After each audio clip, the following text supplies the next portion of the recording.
வணக்கம் மக்களே! இன்னைக்கு நான் உங்களுக்காக சமீபத்தில ரிலீஸ் ஆன டிஎன்ஏ படத்தோட முழு கதைய தான் இந்த வீடியோல பார்க்க போறோம். முதல்ல இந்த படத்தோட ஒரு ஒன்லைன் என்னன்னா, படத்தில வர ஹீரோ, ஹீரோயினுக்கு ஒரு அழகான ஆண் குழந்தை பிறக்குது. பிறந்த 10 நிமிஷத்தில அந்த குழந்தைய இன்குபேட்டர்ல வைக்கணும்னு கொண்டு போறாங்க. அப்படி கொண்டு போன அந்த குழந்தைய தாய்ப்பால் கொடுக்கணுங்கிறதுக்காக நம்ம ஹீரோயின்ட்ட குடுக்குறாங்க. ஹீரோயின் அந்த குழந்தைய பார்த்ததுமே, "இது என்னுடைய குழந்தை இல்ல." அப்படிங்கிற மாரி ஒரு ஷாக்கிங்கான விஷயம் சொல்ல, இத கேட்டதும் எல்லாரும் அதிர்ச்சி ஆகுறாங்க. முதல்ல இந்த விஷயத்த ஹீரோ கூட நம்பல. ஆனா அதுக்கப்புறம் டிஎன்ஏ டெஸ்ட் எடுத்ததுக்கப்புறம் தான் டிஎன்ஏவும் மிஸ்மேட்ச் ஆயிருக்கு. ஸோ ஹீரோயின் சொல்றது தான் உண்ம. ஆமாங்க, குழந்த மாறியிருக்கு. எனக்கு என்னோட குழந்த தான் வேணும் அப்படின்னு ஹீரோயின் ஒரு பக்கம் அடம்பிடிக்க, இந்த பக்கம் நம்ம ஹீரோவும் அவங்களுக்கு பொறந்த குழந்தை என்னாச்சு? எப்படி குழந்தை மாறுச்சு? இதுக்கு பின்னாடி யார் இருக்கா? இது எல்லாத்தையும் தேடி போகும்போது இந்த குழந்தைய மாற்றி வச்சதுக்கு பின்னாடி ஒரு மிகப்பெரிய நெட்வொர்க் இருந்தத ஹீரோ கண்டுபிடிக்கிறாரு. அதுக்கப்புறம் தன்னுடைய குழந்தைய இவர் மீட்டெடுத்தாரா? இல்லை இந்த குழந்தை கடத்தலுக்கு பின்னாடி இருக்கிற அந்த மர்மமான கும்பலை கண்டுபிடிச்சாங்களா? இப்படி பல கேள்விகளுக்கு நம்ம கொஞ்சம் கூட நினச்சி பார்க்காத அளவுக்கு இப்படி ஏகப்பட்ட ட்விஸ்ட்டோட சொன்ன இந்த படம் தான் டிஎன்ஏ. இப்போ இந்த படத்தோட முழு கதைக்கு போகிறதுக்கு முன்னாடி இது வரைக்கும் நம்ம சேனலை சப்ஸ்கிரைப் பண்ணலாம், சப்ஸ்கிரைப் பண்ணிக்கோங்க. இந்த படத்தோட ஓப்பனிங் சீன்லேயே நம்ம படத்தோட ஹீரோ, அதாவது ஆனந்த், லவ் ஃபெயிலியர் ஆகி விட்டுட்டு போன பொண்ணை நினச்சி குடிச்சு குடிச்சு தன்னையே அழிச்சிக்கிறாரு. ஆனால் இவங்களோட குடும்பம் அப்படியே டோட்டல் ஆப்போசிட். இவங்க அப்பா ஒரு ப்ரொஃபஸர், தம்பியும் நல்லா படித்து நல்ல வேலையில் இருக்கான். குடும்பமே ஒரு பக்கம் நல்லா வெல் செட்டில்டான ஒரு ஃபேமிலியாக இருக்காங்க. ஹீரோ மட்டும்தான் குடிச்சு குடிச்சு தன்னை அழிச்சிக்கிட்டு இருக்கான். இதனாலேயே ஹீரோவோட அப்பாவுக்கு ஹீரோவை சுத்தமாக பிடிக்க மாட்டேங்குது. டெய்லி குடிச்சிட்டு வந்து வீட்டில் கலாட்டா பண்ணுறது, இப்படியே வாழ்க்கை போயிட்டுருக்க, ஒரு நாள் ஹீரோவுக்கு முன்னாடியே ஹீரோவோட தம்பிக்கு கல்யாணம் பண்ணுங்கிறதுக்காக ஃபேமிலி எல்லாம் பேசி முடிவு பண்ணியிருக்காங்க. ஆனால் ஹீரோவோட தம்பி கையில் ஒரு நல்ல வேலை இருக்குது. அவன் ஒரு நல்ல பொண்ணை லவ் பண்ணிகிட்ருக்கான்.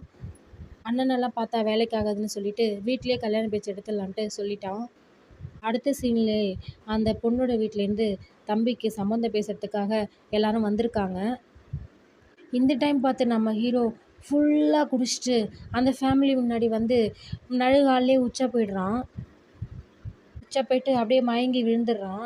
இதனாலேயே அந்த பொண்ணு வீட்டுக்காரங்க கோவமாகி, முதல்ல உங்கள் பையனை பாருங்கள், அதுக்கப்புறம் நம்ம பொண்ணை பற்றி பேசலாம், கிணத்து தண்ணியை ஆறு வந்து அடிச்சிட்டு போயிடாது அப்படின்னு சொல்லிட்டு அவங்க அப்பா பொண்ணை கூட்டிகிட்டு கிளம்பி போகிறாங்க. அடுத்த சீன்லேயே நம்ம ஹீரோவோட அப்பா ஹீரோ மேலே ரொம்ப காண்டாகி ஹீரோவை போட்டு அடித்து ஒரு நல்வாழ்வு மையத்துக்கு ஹீரோவை அனுப்பி வைக்கிறாங்க. ஹீரோவோட ஃப்ரெண்ட்ஸ்லாம் ஹீரோவை சுற்றி நின்று கேட்குறாங்க, உன்னை விட்டு போன அந்த பொண்ணை நினச்சி நீ ஏன்டா ஃபீல் பண்ணிகிட்ருக்க?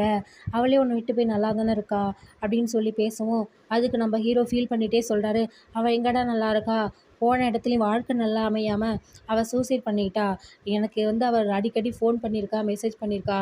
நான் அதை பார்க்காதே எனக்கு ஒரு பெரிய குற்ற உணர்வாக இருக்குது அப்படின்னு சொல்லி நம்ம ஹீரோ ஃபீல் பண்ணுறாப்படி.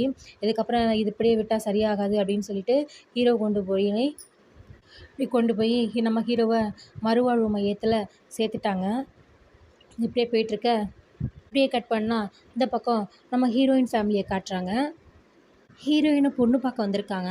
ஹீரோயின் அம்மா ஹீரோயினை பிடிச்சி, இங்கே பார், போனோமா காஃபியை கொடுத்தோமா வந்தோமான்னு இருக்கணும், வாயை திறந்து எதுவுமே பேசிடக்கூடாது அப்படின்லாம் சொல்லி அனுப்புகிறாங்க. காரணம் என்னென்னா, நம்ம ஹீரோயின் ஒரு ஹைப்பர் டென்ஷன் கேரக்டருங்க. பயங்கரமாக பேசுவாங்க, அதிகமாக சிரிப்பாங்க, எதையுமே உள்ளுக்குள்ளே வச்சுக்க மாட்டாங்க. மனசில் பட்டதை ஓப்பனாக பேசிட்டு அப்படி போயிட்டே இருப்பாங்க.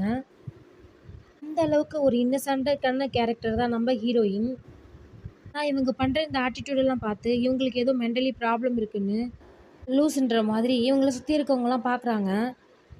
இதனாலேயே அவங்களுக்கு எந்த ஒரு வரனும் செட்டாமலேயே போயிடுது. இங்கே இப்போ கூட பொண்ணு பார்க்க வந்த மாப்பிள்ளைகிட்ட அம்மா அப்பா கிட்ட நம்ம அம்மா சொன்ன மாதிரி நடந்துக்கும்னு நினைக்கிறாங்க.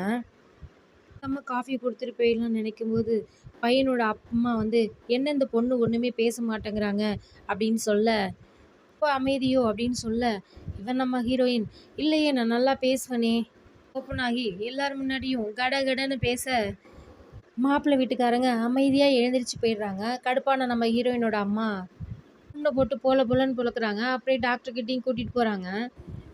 ஸோ இப்படி தான் ஹீரோயினோட நிலைமை ஒரு பக்கம் போயிட்டுருக்கு. இப்படி பார்த்த உடனே நம்ம ஹீரோவும் ஹீரோயினும் அப்படியே 2 எக்ஸ்ட்ரீமாக இருக்காங்க. பக்கம் ஹீரோயினோட நிலைமை அப்படின்னா, ஹீரோயினோட அப்பா வந்து மாப்பிள்ளைக்கு நம்ம பையனுக்கு கல்யாணம் ஆனால் தான் 2வது பையனுக்கு கல்யாணம் பண்ணலாம் அப்படின்னு நினைக்கிறாங்க. ஹீரோவுக்கு பொண்ணு பார்க்க ஆரம்பிச்சிட்டாங்க. ஹீரோ அந்த மாதிரி மறுவாழ்வு மையத்துக்குலாம் போயிட்டு வந்து தெரிஞ்சால் எந்த பொண்ணும் கல்யாணம் பண்ணிக்க மாட்டாங்க. ஸோ நம்மள ரேஞ்சில் பார்க்காம கொஞ்சம் மிடில் கிளாஸில் பார்க்கலாம் அப்படின்னு ஹீரோவோட அப்பா முடிவு பண்ணிடுறாங்க. இது மாதிரி ஹீரோயின் வீட்டில் கொஞ்சம் மிடில் கிளாஸாக இருக்காங்க அப்படின்ட்டு ஹீரோயின் வீட்டில் ஹீரோ வீட்டிலேருந்து அப்ரோச் பண்ணியிருக்காங்க. ஹீரோயின் வீட்லேயும் இந்த மாதிரி குடிப்பான், மறுவாழ்வு மையத்துக்குலாம் போயிட்டு வந்திருக்கான்னு தெரிஞ்சியும் அவங்க பொண்ணுக்கும் ஒரு இது இருக்குல்ல, டிஸார்டர் இருக்குல்ல, அதனால அவங்களும் அப்ரோச் பண்ணுறாங்க. மாப்பிள்ளை விட்டுறக்கூடாதுன்ட்டு ஹீரோவுக்கு கல்யாணம் பண்ணி கொடுக்க முடிவு பண்ணிட்டாங்க. இப்படி இந்த 2 வீட்டோட சம்மதத்தோட ஹீரோ ஹீரோயினுக்கான கல்யாண பேச்சுவார்த்தை நடந்துட்டுருக்கு. கடைசியாக கல்யாணம் வரைக்கும் வந்துடுது. மண்டபத்தில் அந்த பொண்ணு ஒரு மாதிரி லூஸு அப்படின்னு பொண்ணு வீட்டு சைட்லேருந்தே பேசுகிறாங்க. அந்த பொண்ணுக்கு இப்படி ஒரு மாப்பிள்ளை கிடச்சிட்டான் அப்படின்னு அரசு புரசெல்லாம் பேசுகிறது நம்ம ஹீரோட ஃப்ரெண்டுக்கு காதில் விழுந்துருது. இந்த விஷயத்தெல்லாம் கேட்டுட்டு ஹீரோட ஃப்ரெண்டு கேட்டுட்டு நேராக போய் ஹீரோட்ட இந்த விஷயத்தெல்லாம் சொல்கிறாங்க. ஆனால் நம்ம ஹீரோ எதையும் கண்டுக்கல. அப்புறம் உடனே ஹீரோட ஃப்ரெண்டா ஹீரோட அப்பாட்ட போய் சொல்கிறாங்க. அவர் வந்து எதுவுமே பேசாமல் கல்யாணம் நடக்கட்டும்னு சொல்கிறாரு. அப்போ ஹீரோட ஃப்ரெண்டு, அப்போ எல்லாமே உங்களுக்கு தெரிஞ்சு தான் நடக்குதாப்பா அப்படின்னு சொல்லி கேட்குறாங்க. அதுக்கு ஆமாண்டா அப்படின்னு சொல்லவும், அப்புறம் திரும்பவும் போய் ஹீரோட்ட பேசுகிறாங்க. ஆனால் ஹீரோ வந்து, எனக்கு இந்த பொண்ணு தான் சரியாக வரும்னு தோணுது, அதனால் நான் மேரேஜ் பண்ணால் இந்த பொண்ணை பண்ணிக்கிறேன், சந்தோஷமாக இருப்பேன்னு எனக்கு நம்பிக்கை இருக்குது, ஸோ நீங்கள் இதில் தலையிடாதீங்கன்னு சொல்லி ஹீரோவும் ஹீரோ ஃப்ரெண்டுகிட்ட சொல்லிடுறாரு. சொல்லிவிட்டு கட்டண்டா பேசிட்டு கல்யாணமும் பண்ணிக்கிறாரு. அதுக்கப்புறம் ஹீரோ ஹீரோயினோட கல்யாண வாழ்க்கை ரொம்ப அழகாக போயிட்டுருக்குது. எந்த ஒரு பிரச்சனையும் இல்லாமல் ரொம்ப ஸ்மூத்தாகவே போயிட்டுருக்கு. 2 பேருக்கும் ஒரு நல்ல அண்டர்ஸ்டாண்டிங். ஹீரோ ஹீரோயினை ஒரு குழந்த மாதிரி பார்த்துக்கிறாங்க. ஹீரோட பாஸ்ட் லைஃப்லேருந்து ஹீரோ டோட்டலாக வெளில வந்துட்டாரு. ஜாப்புக்கும் போக ஆரம்பிச்சிட்டாரு. இப்படி எல்லாமே சூப்பராக போயிட்டுருக்கு. ஹீரோயின் ப்ரெக்னென்ட் ஆகுறாங்க. ரெகுலராக ஹாஸ்பிட்டல் செக்கப்புக்கு போயிட்டுருக்காங்க. ப்ரெக்னென்சி டைம்லலாம் ஹீரோ ஹீரோயின் அப்படி பார்த்துக்கிறாரு. இப்படி இவங்க 2 பேரோட லைஃப் ரொம்ப சந்தோஷமாக போயிட்டுருக்க, அப்படியே கட் பண்ணால் இந்த பக்கம் கவர்மெண்ட் ஹாஸ்பிட்டலில் ஸ்நாக்ஸ் விற்கிறதுக்காக 2 பேக்கோட என்ட்ரி கொடுக்குற ஒரு வயசான பாட்டியை காட்டுறாங்க. இந்த பாட்டியை பார்த்துக்கோங்க, இந்த படத்துலேயே ஒரு டெரரான கேரக்டர்னால் அது இந்த பல்லு போன பாட்டி தான். 2 பேக் முழுக்க ஸ்நாக்ஸ் விற்கிற மாதிரி அந்த கவர்மெண்ட் ஹாஸ்பிட்டலில் போயிட்டு குறிப்பாக பிரசவ வார்டில் ரீசெண்டாக பிறந்த குழந்தைங்கள ரேண்டமாக அழகாக உள்ளேருந்து ஏதோ ஒரு குழந்தைய தூக்கிட்டு அங்கே இருக்கிறவங்களாம் டைவர்ட் பண்ணிவிட்டு அந்த குழந்தைக்கு மயக்க மருந்தும் கொடுத்து அதுக்கு மேலே அப்படியே ஸ்நாக்ஸ் எல்லாம் போட்டு மூடி யாரும் பார்க்காம எதுவுமே நடக்காத மாதிரி அந்த ஹாஸ்பிட்டல்லேருந்து 2 கட்டைப்பையும் தூக்கிட்டு விறுவிறுன்னு நடந்து வராங்க.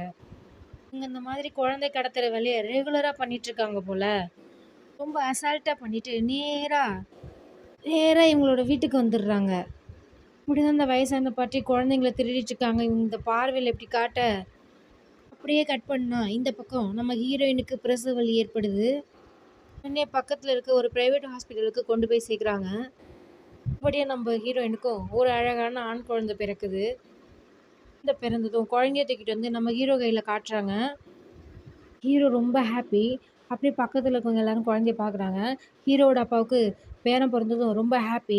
உடனே ஃபேமிலி ஜோசியருக்கு கால் பண்ணுறாரு.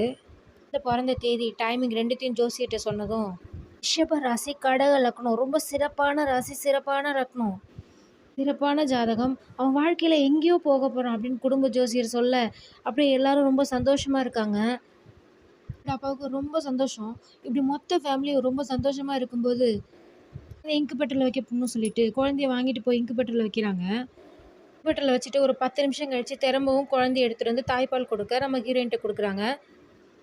அப்படி அந்த குழந்தைய கொண்டு வந்து கொடுத்ததும் ஹீரோயின் அந்த குழந்தைய பார்த்துட்டு, இது யார் குழந்தை, என்னோட குழந்தைய கிடையாது அப்படிங்கிற மாதிரி எல்லாருக்கும் ஷாக் கொடுக்க, என்னம்மா சொல்கிற, இது உன்னோட குழந்தை தான் அப்படிங்கிற மாதிரி அங்கே இருக்கிறவங்கலாம் சொல்கிறாங்க. என் குழந்தை எனக்கு தெரியாதா? இது என்னோட குழந்தையே கிடையாது. அப்படிங்கிற மாரி ஹீரோயின் பயங்கரமா கலாட்டா பண்ண, உடனே அந்த ஹாஸ்பிட்டலோட சீஃப் வந்து, "எத வச்சும்மா நீ இது உன்னோட குழந்தை இல்லன்னு சொல்ற? உன்னோட குழந்தை தான்ம்மா. குழந்தை கையில டேக் இருக்கு. வந்த உடனே என்னென்ன ப்ரொசீஜர் பண்ணணுமோ அது எல்லாமே பக்காவா பண்ணியிருக்கு. கால் ரெக்கார்ட் பக்காவா இருக்கு. அப்புறம் எப்படி இது உன்னோட குழந்தை இல்லன்னு சொல்ற?"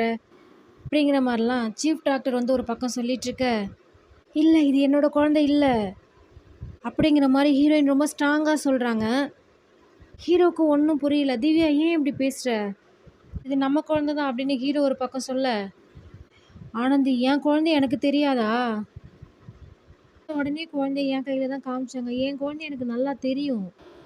இது என்னோட குழந்தை கிடையாது. இது வேற யாரோட குழந்தை.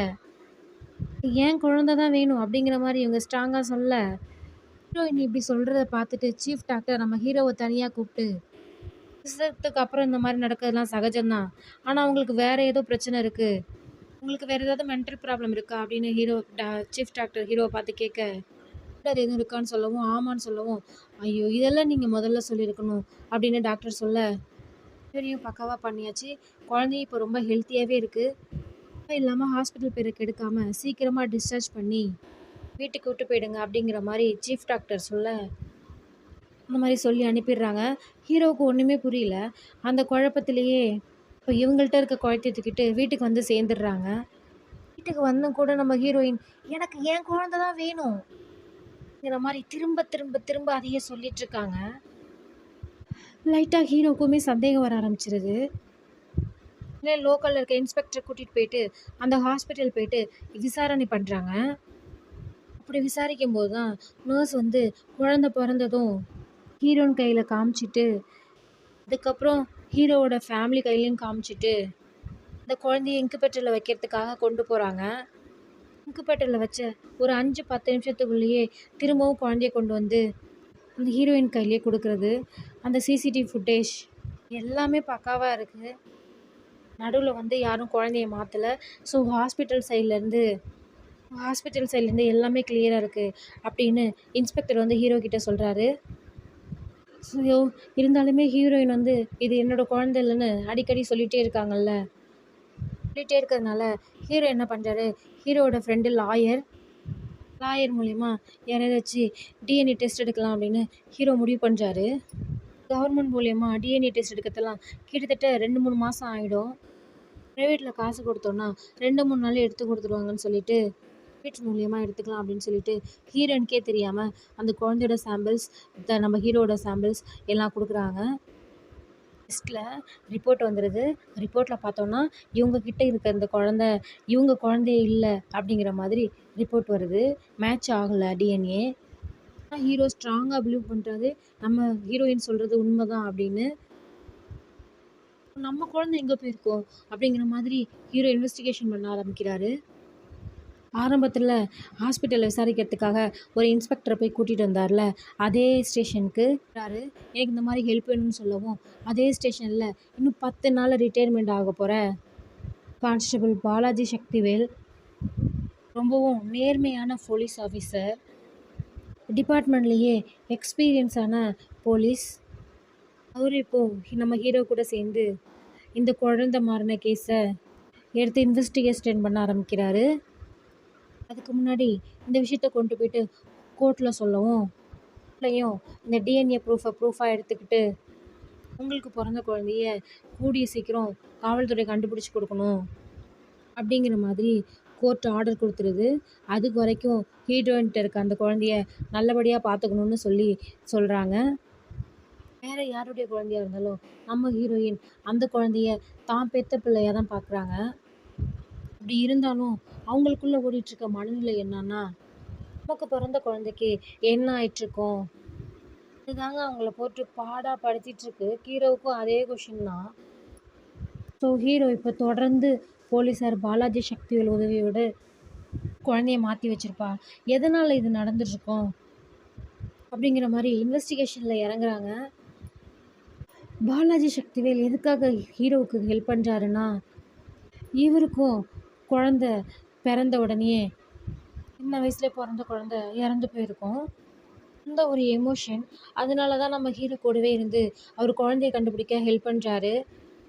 சிவில்ல நடக்கக்கூடிய கிரைம்ஸ் எல்லாமே ரெக்கார்ட் கூடிய ஆகுறதுக்கு டிபார்ட்மெண்ட்டுக்குள்ளேயே ஒரு பிரிவு இருக்கு. அந்த ஆஃபீஸ்க்கு கூட்டு போயிட்டு இந்த மாதிரி குழந்தை கடத்தல், மாற்றி வைக்கிறது, குழந்தை காணாமல் போகிற கேஸ், இந்த லிஸ்ட்டெல்லாம் எடுத்து சர்ச் பண்ணும்போது அந்த ஆஃபீஸ்லேயே இருக்கிற ஒருத்தர் இந்த குழந்தை கடத்தலை பற்றி பல விவரங்களை சொல்கிறாரு. அது என்னன்னா, இந்த மாதிரி மோஸ்ட் ஆஃப் பிறந்த குழந்தைங்களை கடத்துறவங்க பெண் குழந்தைங்களா இருந்தால் வெளிநாட்டுக்கு அனுப்பிச்சிடுவாங்க. ஆண் குழந்தையா இருந்தால் 2 நாளில் கண்டுபிடிச்சிடணும். அப்படி இல்லைன்னா அந்த குழந்தைய உயிரோட பார்க்க முடியாது. ஆண் குழந்தை கடத்துறவங்க மெயினாக நரபலி கொடுக்கறதுக்காக தான் கடத்துவாங்களாம். இதெல்லாம் கேட்டுட்டு ஹீரோவுக்கு ஒரு மாதிரி ஆயிடுது. ஏன்னா எங்கள் குழந்தை போய் கிட்டத்தட்ட 4-5 நாள் ஆகுது. ஆண் குழந்தைக்கு என்ன ஆயிட்டுருக்குங்கிற ஒரு பதட்டம், ஒரு பயத்தோடு இருக்கிற இந்த நிலைமையில கூட இருக்க பாலாஜி சார் தான், பயப்படாதப்பா, அந்த மாதிரிலாம் ஒன்றும் ஆயிட்டுருக்காது சொல்லிட்டு அவர் கூடவே ட்ராவல் பண்ணுறாரு. அப்போ தான் பாலாஜி சக்திவேலுக்கு ஒரு இன்ஃபார்மர் மூலயமா குறிப்பிட்ட ஏரியாவில் இன்றைக்கி ராத்திரி ஒரு பூஜை இருக்குது, குழந்தைய பலி கொடுக்க போகிறாங்க அப்படிங்கிற இன்ஃபர்மேஷன் கிடைச்சதும், நியூஸை கேட்டதுமே பாலாஜி சக்திவேல் நம்ம ஹீரோ 2 பேருமே அந்த இரவு அந்த இடத்துக்கு உடனே போகிறாங்க. அந்த ஏரியாவில் யாருக்கும் தெரியாத ஒரு க்ளோஸ்டான ஏரியாவில் உட்காந்து சாமியார், 4 அல்ல கைங்க, கூடவே ஒரு ஃபேமிலி எல்லாரும் சேர்ந்து ஒரு பச்சை குழந்தைய பலி கொடுக்கறதுக்கான சடங்குகள் எல்லாம் போயிட்டுருக்கு. இருக்கும்போது அதே ஏரியாவில் தான் நம்ம ஹீரோ பாலாஜி சக்திவேல் 2 பேரும் ஆளுக்கு ஒரு ஏரியாவில் தேடிட்டுருக்காங்க. அப்படி தேடிட்டு இருக்கும்போது நம்ம ஹீரோ ஒரு இடத்துலேருந்து புகையாக வந்துட்டுருக்கத பார்க்குறாரு. அப்படி அந்த இடத்த நோக்கி போயிட்டுருக்கும்போது இந்த கொடூரமான சாமியார் அந்த பச்சை குழந்தைய நரபலி கொடுக்கறதுக்காக ஓங்க கரெக்டாக நம்ம ஹீரோ அந்த இடத்துக்கு என்ட்ரி ஆயிடுறாரு. இந்த சாமியார் அங்கேருந்த ஆட்கள் எல்லாரையும் அடித்து துவைச்சி கடைசியாக பலி கொடுக்க இருந்த அந்த குழந்தையும் காப்பாற்றுறாரு. அப்படி அந்த குழந்தைய காப்பாற்றுறதும் கூட இருக்க பாலாஜி சக்திவேல் சார், இது உன்னோட குழந்தை தானா அப்படிங்கிற மாதிரிலாம் கேட்க ஹீரோ, தெரியலையே சார், அவனால் இது தன்னோட குழந்தை தான் அப்படின்னு கன்ஃபார்மாக சொல்ல முடியல. இவா உன்னோட ஒய்ஃப்கிட்ட கூட்டு போய் இந்த குழந்தைய காட்டலாம் அப்படின்னு சொல்லிட்டு தூக்கிட்டு போகிறாங்க. இது நம்ம குழந்தை இல்லை அப்படிங்கிற மாதிரி அவங்க கரெக்டாக சொல்லிடுறாங்க. சும்மா இது உன்னோட குழந்தை இல்லை அப்படின்னு சொல்கிற அப்படின்னு பாலாஜி சார் கேட்க, என் குழந்தை எனக்கு தெரியாதா, இது எங்களோட குழந்தையே கிடையாது அப்படிங்கிற மாதிரி இப்போவும் நம்ம ஹீரோயின் கரெக்டாக சொல்லிடுறாங்க. சொல்லிட்டு ஒரு குழந்தை இருக்குல்ல, அந்த குழந்தையோட அப்பா அம்மாவும் இப்படி தானே தவிச்சிட்ருப்பாங்க. குழந்தை யாரோடதுன்னு தேடி போகிறாங்க. அப்படி தேடி போகும்போது கவர்மெண்ட் ஹாஸ்பிட்டலில் தான் இந்த குழந்தை மிஸ் ஆகிருக்கு. குழந்தை மிஸ் ஆன அந்த ஹாஸ்பிட்டலுக்கு போயிட்டு பாலாஜி சக்திவேல் சார் ஒரு பக்கம் விசாரணை பண்ணிகிட்ருக்க, அதே கவர்மெண்ட் ஹாஸ்பிட்டலுக்கு வெளியில் குழந்தை கமுக்கமாக திருடிட்டு போகிறதுக்கு அந்த பாட்டிமா வந்திருக்காங்க. அந்த பல்லு பொண்ணு கிளவிருக்காங்கல்ல, அவங்க கட்டப்பையோட அப்படியே 2 பேக்கையும் வச்சுக்கிட்டு அங்கே மரத்தடியில் உட்காந்துருக்காங்க. அதே ஹாஸ்பிட்டலுக்கு இன்வெஸ்டிகேஷன் போன பாலாஜி சக்திவேல் சாருக்கு கூடவே ஹீரோவும் வந்திருக்காரு. ஹீரோ இப்போ வெளியில் இருக்க அந்த பாட்டி பக்கத்துலேயே நம்ம ஹீரோ உட்காந்துட்ருக்காரு. ஆனால் ஹீரோவுக்கு தெரியாது அந்த குழந்தைங்கள கடத்திட்டு போகிறதே இந்த பல்லு போன பாட்டி தான் அப்படின்னு. இந்த 2 கட்டப்பைகள் கொண்டு வச்சுருக்காங்க இல்லையா, அதில் நடுவுக்குள்ளே ஸ்நாக்ஸுக்குள்ளே குழந்தை இருக்குது. அந்த குழந்தை இருக்கிறதுனால அந்த பேக் ரொம்ப வெயிட்டாக இருக்குது. அந்த பாட்டிக்கு எடுக்க முடியல. உடனே நம்ம ஹீரோ அந்த பாட்டிக்கு ஹெல்ப் பண்ணுற விதமாக அந்த கட்டப்பை எடுத்து பாட்டி கையில் கொடுக்குறாரு. பாட்டி கையில் கொடுக்கும்போதே ஹீரோவுக்கு ரொம்ப வெயிட்டாக தெரியுது.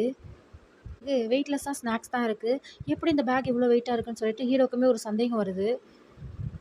அந்த டவுட் வந்த உடனே அப்படியே அந்த பாட்டி போகும்போது அந்த பாட்டி பேக் எடுத்துகிட்டு போகிற அந்த பேக்கையே பார்த்துட்ருக்க, பேக்கில் இருக்க அந்த குழந்தை தன்னோட கையை வெளில நீட்டி காட்டுது. அதை நம்ம ஹீரோ பார்த்துட்டு சந்தேகப்பட்டது கன்ஃபார்ம் ஆயிடுச்சு. எஸ், அந்த பேக்குக்குள்ளே இப்போது ஃப்ரெஷ்ஷாக பிறந்த ஒரு குழந்தைய அந்த பாட்டி கடத்திட்டு போகிறத பார்த்த உடனே இவன் அந்த பாட்டியை துரத்திட்டு ஓடுறான். அதுக்குள்ளே அந்த பாட்டி ஆட்டோ ஏறி கிளம்பிடுறாங்க. முன்னாடியே அந்த பாட்டியை நம்ம ஹீரோ ஃபாலோ பண்ணிகிட்டே பாட்டியோட வீட்டையும் கண்டுபிடிச்சிடுறாரு. கண்டுபிடிச்சி அந்த பாட்டி கடத்தி வச்சிருக்க குழந்தைங்கள்லாம் என்ன பண்ணுறாங்கன்னு சொல்லிட்டு ஒளிஞ்சிருந்து பார்க்குறாரு. பார்க்கும்போது தான் அந்த பாட்டி கடத்திட்டு வர அந்த குழந்தைய அந்த இரவே வேற ஒருத்தருக்கு கைமாற்றி விடுறாங்க. இந்த நபர் குழந்தை இருக்க பேக் எடுத்துக்கிட்டு வண்டியில் வச்சு அந்த குழந்தைய எங்கே எடுத்துகிட்டு போயிட்டுருக்கான். தூக்கிட்டு போகிற அந்த நபரையும் நம்ம ஹீரோ ஃபாலோ பண்ணிகிட்டே போகிறாரு.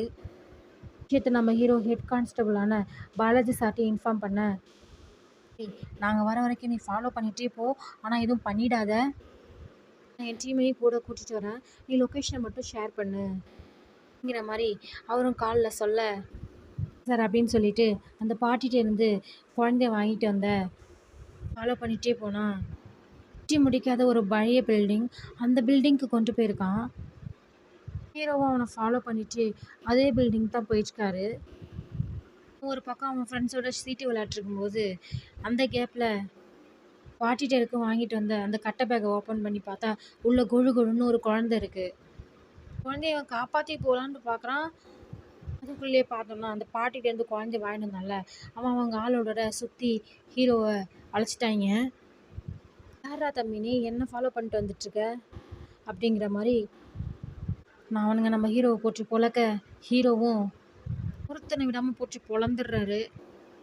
உள்ளே பாலாஜி சக்திவேல் அவரோட டீமோட வந்து இவங்க எல்லாரையும் பிடிச்சிடுறாங்க. எல்லாரையும் பிடிச்சி அடித்து யாருக்காகடா அந்த குழந்தையெல்லாம் திருடுறீங்க, என்னடா அப்படிங்கிற மாதிரிலாம் கேட்டுட்டு இருக்கும்போது, என் பேர் மூர்த்தி சார், யார் என்னெல்லாம் எங்களுக்கு தெரியாது, கவர்மெண்ட் ஹாஸ்பிட்டல்லேருந்து அந்த பாட்டி குழந்தைய கடத்திட்டு வந்து எங்கள்கிட்ட கொடுப்பாங்க, நாங்கள் கொண்டு போயிட்டு கைமாற்றி விடுவோம், மற்றபடி இதுக்கு மேலே யார் இருக்கான்னு எனக்கு தெரியாது, இந்த குழந்தைய உங்கள்கிட்டேருந்து வாங்குறதுக்கு ஒருத்தன் வருவான்ல அப்படிங்கிற மாதிரி அவனை பிடிக்கிறதுக்காக இவங்க எல்லாரும் அதே பில்டிங்கில் வெயிட் பண்ண, வாங்கிறதுக்காக காரில் ஒருத்தன் வரான். அவனோட ஃபேஸ் இன்னும் காட்டல, அவனை கையும் களவுமா பிடிக்கணும். இந்த மூர்த்தி கையில் குழந்தை இருக்கிற மாதிரி கையில் ஒரு துணியை கொடுத்து காரில் வந்திருக்க இந்த கல்பிரிட்டை பிடிக்கிறதுக்காக அனுப்பியிருக்காங்க. இவன் லைஸாக கண்ணை காமிச்சு விட்டுறான், போலீஸ் இருக்குது எஸ்கேப் ஆகிடுன்னு சொல்லிட்டு. அந்த காருக்குள்ள இருக்கவன் கார் எடுத்துகிட்டு வேகமாக எஸ்கேப் ஆக பார்க்க, உள்ளே என்ட்ரன்ஸில் நம்ம ஹீரோ கேட்டை க்ளோஸ் பண்ணி காரில் வந்து அந்த நபரை பிடிச்சிடுறான். அந்த ஆள் யார், நான் லோக்கல் ஏஜென்சி வச்சு நடத்திட்டுருக்கான். இவனோட பேர் பாஸ்கர். இவனோட வேலையே ஹாஸ்பிட்டலுக்கு நர்ஸை சப்ளை பண்ணுறது, ஏஜென்சி செக்யூரிட்டி சப்ளைஸ் பண்ணுறது, நர்ஸுங்களுக்கு ஃபாரின் வேலையை வாங்கி கொடுக்குறது, இது மூலயமா ஒரு கமிஷன் வாங்குறது, இந்த மாதிரி ஒரு ஏஜென்சி வச்சு நடத்திட்டுருக்கான். இவனை பிடிச்சி லாக் பண்ணி இந்த குழந்தை உலகத்தை பற்றி கேட்க, சார் எனக்கு எதுவுமே தெரியாது, மேலே ஒரே ஒருத்தன் இருக்கான், அவன் பேர் நாகராஜ், ஒரு ஏஜென்சி வச்சு நடத்திட்டுருக்கான், அவன் தான் அப்பப்போ எனக்கு இந்த வேலையை கொடுப்பான், முன்னாடி ஒரு பெரிய நெட்வொர்க் இருக்குது, அவங்கள பற்றிலாம் எனக்கு எதுவும் தெரியாது, இது மேலே நாகராஜன் ஒருத்தர் இருக்கான், நாங்கள் அவனுக்காக தான் இந்த மாதிரி குழந்தைங்களை கடத்தி கொடுப்போம், பணம் தருவான், நாங்கள் பணத்துக்காக தான் இந்த வேலை பண்ணுறோம் அப்படிங்கிற மாதிரி இது எல்லாத்தையும் பாஸ்கர் ஒத்துக்க, அடுத்த சைன்லேயே யாரா அந்த நாகராஜனை தேடிட்டு போனாங்கிறவனும் வெளியுறகத்தை பொறுத்த வரைக்கும் ஒரு ஏஜென்சி வச்சு நடத்திட்டுருக்கான். பெரிய பெரிய ஹாஸ்பிட்டலுக்கெல்லாம் செக்யூரிட்டி சர்வீஸ் அனுப்பி வச்சிட்ருக்கான். உள்ளுக்குள்ளே ஒரு பெரிய தாதாவாக அவன் ஏரியாவில் வள வந்துட்டுருக்கான். இப்போ இந்த நாகராஜை கண்டுபிடிச்சா தான் குழந்தைக்கு என்னாச்சுன்னு கண்டுபிடிச்சிடலாம் அப்படின்னு நினச்சிட்டு ஹீரோ நாகராஜ்கிட்ட போனால், ஹீரோவுக்கு முன்னாடியே நாகராஜை போடுறதுக்காக ஒரு கும்பல் வந்து இறங்கியிருக்குது. எல்லாரும் சேர்ந்து நாகராஜை வெட்ட வர குறுக்க நம்ம ஹீரோ வந்து நாகராஜை காப்பாற்ற ட்ரை பண்ணுறான். ஆனால் ஹீரோ குழந்தைக்கு என்னாச்சு, எதுக்காக குழந்தைய மாற்றி வச்சாங்க, இது எல்லாம் இருக்கணும்னா நாகராஜ் உயிரோடு வேணும். நாகராஜை வெட்ட வந்தவங்கள ஹீரோவே தடுத்து நிறுத்தி ட்ரை பண்ணுறான். அதுக்குள்ளே வெட்ட வந்த கும்பல் இருக்காங்கல்ல, அதில் ஒருத்தன் வாயில் சரக்கு ஊற்றிட்டு ஹீரோவை அப்படியே மட்டையாக்கிட்டு நாகராஜை போட்டு போயிடுறாங்க. அப்படியே கட் பண்ணால் இதோட ஃபினரல் டே. நாகராஜுக்கு 2 ஒய்ஃபு 4 பசங்க. நாகராஜோட டெத்துக்கு நம்ம ஹீரோவோட பாலாஜி சக்திவேல் சாரும் போயிருக்காங்க. கிட்ட விசாரிக்கிறாங்க, அவருக்கு யார் யாரோடலாம் பழக்கம், யாராவது எதிரிங்க இருக்காங்களா அப்படின்னு விசாரிக்கிறாங்க.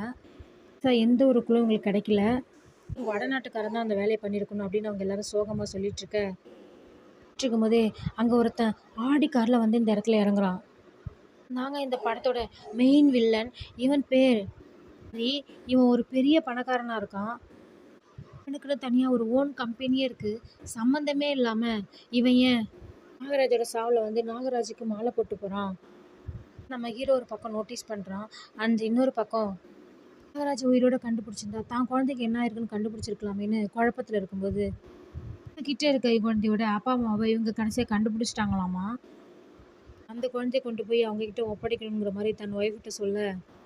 கொண்டு போய் குடுத்துடலாம் அப்படிங்கிற மாரி கோவமா கத்திட்டு இருக்காங்க. இப்ப நான் அடுத்த சீன்லயே இவங்க கிட்ட இருக்க குழந்தைய நம்ம ஹீரோவும், ஹீரோயினும் அந்த குழந்தையோட அப்பா, அம்மா கிட்ட கொண்டு போய் ஒப்படைக்கிறாங்க. இந்த சீன் பயங்கர எமோஷனலா இருக்கும். இப்ப இவங்க கிட்ட குழந்தையோட அப்பா, அம்மா ரொம்ப ஏழ்மையான குடும்பத்த சேர்ந்தவங்களா இருக்காங்க. அவங்களோட குழந்தை கிடைச்சதும் அவங்களுக்கு ரொம்ப சந்தோஷம். ஆனா இந்த இடத்துல அந்த குழந்தை நம்மகிட்ட இருந்ததுனால, அது நம்மளோட குழந்தையாவே ஹீரோயின் பார்க்க ஆரம்பிச்சுட்டாங்க. இருந்தாலும் அந்த குழந்தை அவங்கள்ட்ட வளர்தான் சரின்னு சொல்லிட்டு, அத புரிஞ்சுகிட்டு, அந்த குழந்தையோட தாய்கிட்டயே ஒப்படைச்சுட்டு இவங்க 2 பேரும் வீட்டுக்கு வந்துடுறாங்க. வந்தும் பயங்கர எமோஷனல் ஆகுறாங்க ஹீரோயின். எமோஷனல் வலி, எல்லா வேதனை எல்லாத்தையும் நம்ம ஹீரோவாலயும் புரிஞ்சுக்க முடியுது. அதே வழியில தான் இருக்காரு. ஆனா இந்த வழியிலேருந்து நம்ம வெளியில வரணும் அப்படின்னா, கண்டிப்பா இவங்களோட குழந்தைய கண்டுபிடிச்சே ஆகணும். இப்போ நம்ம ஹீரோ இருந்தாலும் இதுக்கு பின்னாடி இருக்க அந்த மிகப்பெரிய நெட்வொர்க்க கண்டுபிடிக்கணும். இந்த முயற்சியில இவங்க கிட்ட பிடிபட்டிருக்க அந்த வயசான பாட்டிகிட்ட அந்த பாட்டிட்டேருந்து வாங்கிட்டு போன அந்த குழந்தைய வாங்கிட்டு போன மூர்த்தி, அவனுக்கு மேல இருக்க பாஸ்கர், பாஸ்கருக்கு மேல இருக்கிற நாகராஜ போட்டாய்ங்க.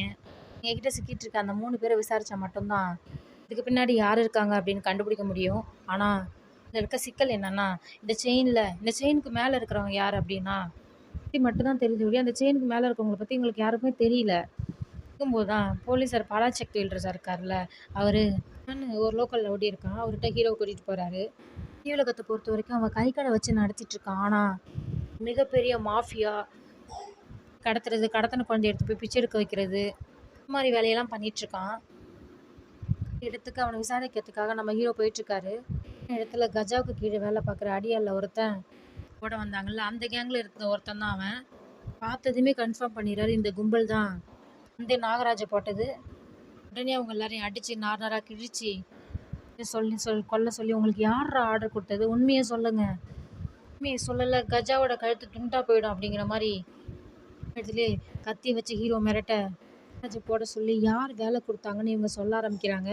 வேற யாரும் இல்லை, நாகராஜோட டெத்துக்கு மாலை போட வந்தான்ல அப்படிங்கிற ஒரு மிகப்பெரிய பணக்காரன், அந்த பணக்காரன் கொடுத்த வேலை தானா இது, அவன் ஏன் இதெல்லாம் பண்றான் அப்படின்னு சொல்லிட்டு அப்படியே ஒரு ஃப்ளாஷ்பேக் மாதிரி இருக்கான்ல. அவன் ஒரு சாஃப்ட்வேர் இன்ஜினியர். சில வருஷங்களுக்கு முன்னாடி கம்ப்யூட்டரைஸ்டு சேஞ்ச் ஆகிட்டு இருக்கும் ஒரு காலத்தில் ஹாஸ்பிட்டலில் இருக்க அந்த பேப்பர் டாக்குமெண்ட்ஸ் இருக்கும்ல, அது எல்லாத்தையுமே கம்ப்யூட்டரைஸ்டாக மாற்றணுங்கிறதுக்கு எல்லா ஹாஸ்பிட்டல்லையும் முடிவு பண்ணிட்டு இருக்காங்க.